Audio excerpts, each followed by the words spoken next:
Enggak? Ya, Siap. siap. Bantu. Bismillahirrahmanirrahim.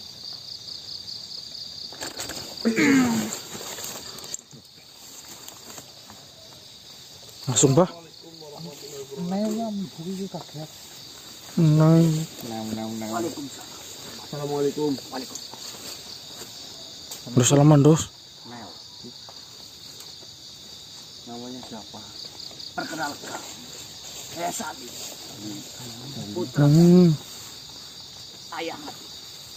Oh, kenapa? Salim bisiko. Salim. Kiranya Ketua Ngadirin. Bagaimana, Lim? Yang pertama, yang ingin saya sampaikan. Saya mewakili ayah saya mengucapkan terima kasih. Sama-sama. Berkat bantuan dari kalian, ayah saya bisa terselamatkan. Tidak diamuk masa. Mungkin saja jika tidak ada kalian, ayah saya tidak tahu akan jadi apa. Tidak ada kalian, ayah saya tidak tahu akan jadi apa. Kau gunung enggak pompa kemarin? Ya ini mengobati mas. Mbok sudah dipukulin, Mbok. Mungkin gara-gara mustikanya itu. Ya memang seperti itu kebiasaan dari ayah saya. Tapi yang jelas, saya mau mengucapkan banyak-banyak. Oke, sama-sama. Sama-sama.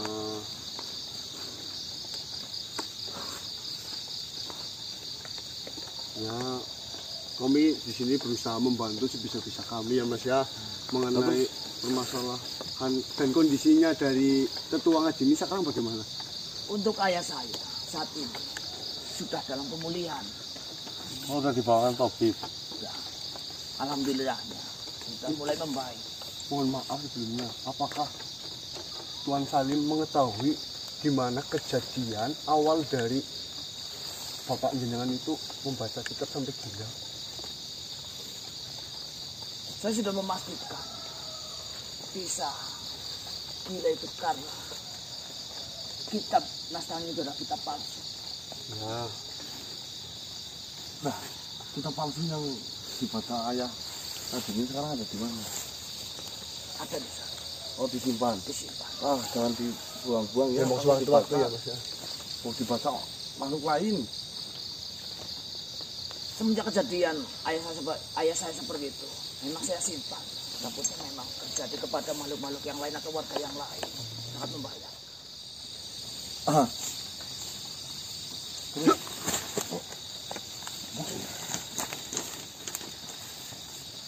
Assalamualaikum warahmatullahi wabarakatuh. Kisana. Waalaikumsalam warahmatullahi. Sahabat Tuan Raja Dowo Bilo. Salam kenal. Salam kenal. Perkenalkan nama saya adalah Dowo Bilo. Nama saya Salim. Putra dari Tetua Ngaji. Mohon maaf sebelumnya Kisana. Kedatangan saya mungkin mengganggu perbincangan Kisanak semuanya. Ada sesuatu hal yang ingin saya sampaikan terhadap Kisanak semua mengenai permasalahan yang menimpa terhadap Tetua Ngadimin Kisanak. Silakan Tuan Bilo. Dan kebetulan sekali di sini ada putra dari Tetua Ngadimin. Saya ingin menanyakan sesuatu di mana benda itu hanya dipegang oleh Tetua Ngadimin, yaitu kitab yang dibaca oleh Tetua Ngadimin. Itu keberadaannya ada di mana saat ini? Ya Mas Salim, tolong jelaskan. Untuk kitab itu masih saya simpan, masih ada. Berarti kitab yang membuat Tetua Ngadimin itu gila, kitabnya masih disimpan. Masih. Apakah boleh saya meminjam kitab itu agar kita di sini bisa dengan mudah menganalisa apa yang sebenarnya terjadi kepada Tetua Ngadimin? Apakah tidak bahaya? Insya Allah, karena kita sudah tahu bahwasanya kitab itu adalah kitab-kitab sihir, di mana siapapun yang membaca mantra-mantra sihir yang ada di dalam kitab itu, maka yang pembaca itu bisa terkena sihirnya.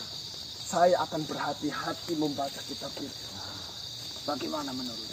Insya Allah kalau Tuan Raja Dongopilo aman. Baiklah, nanti saya ambilkan. Lalu Kisanak, di sini saya akan membicarakan mengenai sebuah permasalahan di mana Tetua Ngadimin ketika memasuki wilayah Gondangwangi itu merubah bentuk dan wujudnya.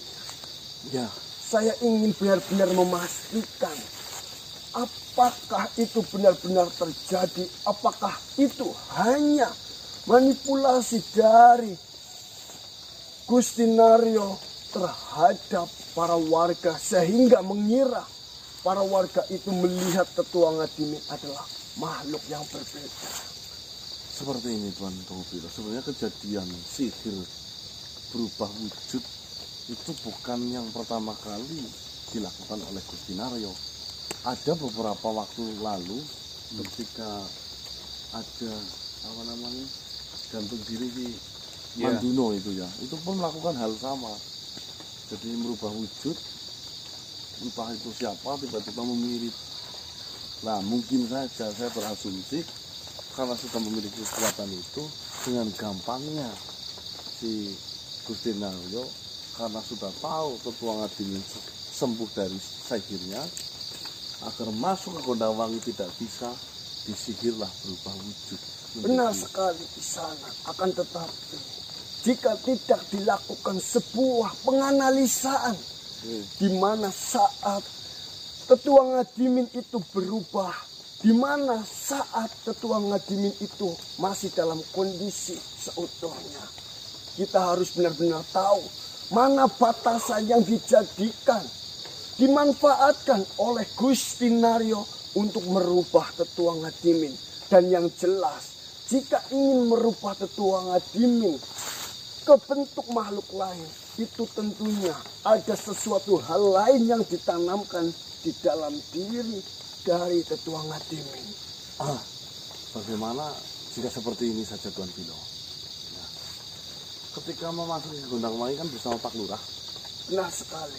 Mungkin kita akan menemui Pak Lurah, lalu kita pergi ke menuju tempat di mana kejadian berubah wujud. Itu adalah langkah yang tepat di sana. Dan di situ saya meminta izin, saya ambilkanlah kitab yang dibaca oleh Tetua Ngadimin. Saya ingin melihat apakah sebenarnya isi-isi di dalam kitab itu. Tapi tuh, Tuan,